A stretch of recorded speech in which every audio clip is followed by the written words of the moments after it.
Hello friends, welcome to ED action. இன்றைக்கி வந்து ஒரு சூப்பரான அரிசி உப்புமா தாங்க செய்ய போகிறோம். இது ரொம்பவே சிம்பிளான ரெசிபி தான். எப்படி செய்கிறதுன்னு பார்க்கலாம். இந்த வீடியோ பார்க்குறவங்க லைக் பண்ணுங்கள், ஷேர் பண்ணுங்கள், சப்ஸ்கிரைப் பண்ணுங்கள். இப்போ வாங்க இந்த உப்புமா எப்படி பண்ணுறதுன்னு பார்க்கலாம்.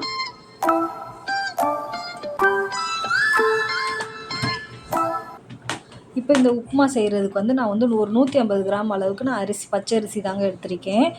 இப்போ இது வந்து 2 பேர் சாப்பிட்ற அளவுக்கு நான் செய்கிறேங்க. இது கூடவே வந்து ஒரு டேபிள் ஸ்பூன் அளவுக்கு வந்து கடலைப்பருப்பு சேர்க்குறேன். 1 டீஸ்பூன் அளவுக்கு வந்து துவரம்பருப்பு சேர்க்குறேங்க. இது எல்லாமே சேர்த்து இப்போ 2-3 தடவை நல்லா அலசி எடுத்துக்கிறலாம். இதை நல்லா சுத்தமாக கழுவி எடுத்துக்கிறலாம். எடுத்துகிட்டு இதை லைட்டாக உணர வைக்க போகிறோம். இங்கே பாருங்கள், இப்போ நான் கழுவிட்டேன், அரிசியெல்லாம் கழுவிட்டேன். ஒரு தட்டில் வந்து வெள்ளை துணி தாங்க விரித்து விட்டுறேன் பாருங்கள். விரித்து விட்டுட்டு இப்போ பாருங்கள், நான் ஒரு வடிகட்டியில் இதெல்லாம் போட்டிருக்கேன். போட்டுட்டு இப்போ தண்ணியெல்லாம் சுத்தமாக வடிஞ்ச பிறகு இந்த தட்டில் போட்டு லைட்டாக உணர விட்டுக்கலாம். இது ரொம்ப நேரம்லாம் உணரணும்னு இல்லைங்க, ஒரு 1/4 ஹவர் உணர்னாலே போதும். இங்கே பாருங்கள், நல்லா பரசி விட்டுக்கிறலாம். பரசி விட்டுட்டு இப்போ இது இருக்கட்டும். இப்போ பாருங்கள், நான் ஒரு 1/4 மணி நேரம் கழித்து இது எப்படி காஞ்சிருக்குன்னு நான் எடுத்து காட்டுறேன் பாருங்கள். இப்போ நம்ம கையில் எடுக்கையில் வந்து லைட்டாக ஒட்டாத அளவுக்கு இருந்தால் போதும். இங்கே பாருங்கள், நான் 1/4 மணி நேரம் தான் போட்டிருக்கேன் பாருங்கள். இது பச்சரிசின்றதுனால சீக்கிரமே நம்மளுக்கு உணர்ந்து வந்துடுங்க. பாருங்கள், நல்லா கையில் ஒட்டாமல் உதிருது பாருங்கள். இப்போ வந்து இதை வந்து ஒரு மிக்ஸி ஜாரில் போட்டு நம்ம லைட்டாக துருவி எடுக்க போகிறோம். நம்ம ரவை இருக்கும் பாருங்கள், அந்த பதத்தில் வந்து உடச்சி எடுத்துக்கிறோம். இப்போ பாருங்கள், மிக்ஸி ஜாரில் சேர்க்குறேன் பாருங்கள். இது உடனே செஞ்சிடலாங்க, ரொம்ப ஈஸியான வேலை தான். நம்ம வந்து செய்கிறதுக்கு முன்னாடி இந்த அரிசியை மட்டும் கொஞ்சம் கழுவி காய போட்டோன்னா டக்குன்னு தாளித்து விட்டுறலாம். குக்கரில் தான் தாளித்து விட போகிறேன் நான். இப்போ மிக்ஸி ஜாரோடையே நம்ம வந்து 1/2 ஸ்பூன் அளவுக்கு வந்து சீரகம், 1/4 ஸ்பூன் அளவுக்கு மிளகு சேர்த்துட்டு லைட்டாக அந்த பல்ஸ் மூட்லேயே வச்சு லைட்டாக 2 முறை போட்டாலே போதுங்க, துருவிட்டு வந்துடும் பாருங்கள். இங்கே பாருங்கள், ரவை மாதிரி வந்துருச்சு பாருங்கள். கடலைப்பருப்பு தான் ஒன்றும் பாதியமாக இருக்கும், பரவாயில்ல, நல்லாயிருக்கும். அது அப்படி சாப்பிட்றதுக்கு தான் நல்லாயிருக்கும். இப்போ பாருங்கள், நம்ம குக்கரில் தாளித்து விட்டுலாம். இப்போ நான் குக்கரில் வச்சு ஒரு டீஸ்பூன் அளவுக்கு எண்ணெய் சேர்த்துருக்கேன். 1 ஸ்பூன் அளவுக்கு வந்து நெய் சேர்த்துருக்கேங்க. 2 நல்லா காஞ்சிடுச்சு. இப்போ இது கூடவே வந்து ஒரு 1/4 ஸ்பூன் அளவுக்கு கடுகு போட்டுக்கிறலாம். 1 காஞ்ச மிளகாய் கிள்ளி போட்டுக்கிறேன்.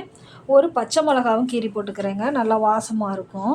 இப்போ இது கூடவே வந்து நம்ம கருவேப்பிலை ஒரு கொத்து சேர்த்துக்கிறலாம். சேர்த்துட்டு இப்போ நம்ம அரைச்சி வச்சுருக்கோம் பாருங்கள், அந்த அரிசியை நல்லா அந்த எண்ணெயிலே நெய்யிலையுமே நல்லா வறுத்துடணும். கொஞ்சம் ஒரு நிமிஷம் அளவுக்கு வந்து நல்லா பரட்டி எடுத்துடலாம். பாருங்கள், நல்லா குருணையாக நல்லா இருக்குது பாருங்கள்.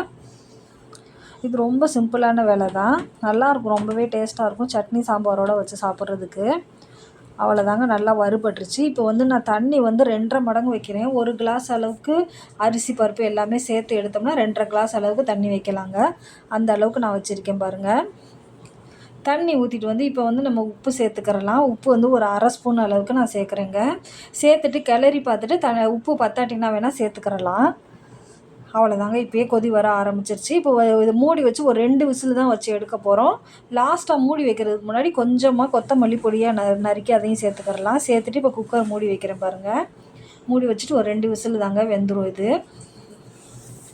இங்கே பாருங்கள், 2 விசில் ஆயிடுச்சு. இப்போ கேஸ் எடுத்து விட்டுட்டு பாருங்கள், லைட்டாக மேலாப்பில் தண்ணியாக இருக்கிற மாதிரி தான் இருக்கும். இந்த மாதிரி தான் இருக்கும். நம்ம கிளறையில் வந்து நம்மளுக்கு கரெக்டாக வந்துடுங்க.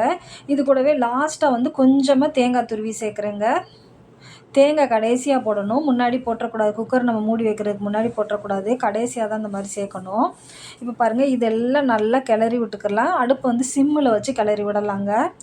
சிம்மில் வச்சு ஒரு நிமிஷம் கிளறி விட்டால் போதுங்க. அவ்வளோதாங்க, இப்போ அடுப்பு ஆஃப் பண்ணியாச்சு. சூப்பரான அரிசி உப்புமா ரெடி ஆயிடுச்சு. இதே போல் நீங்கள் ட்ரை பண்ணி பாருங்கள். தேங்க்யூ ஃபார் வாட்சிங்.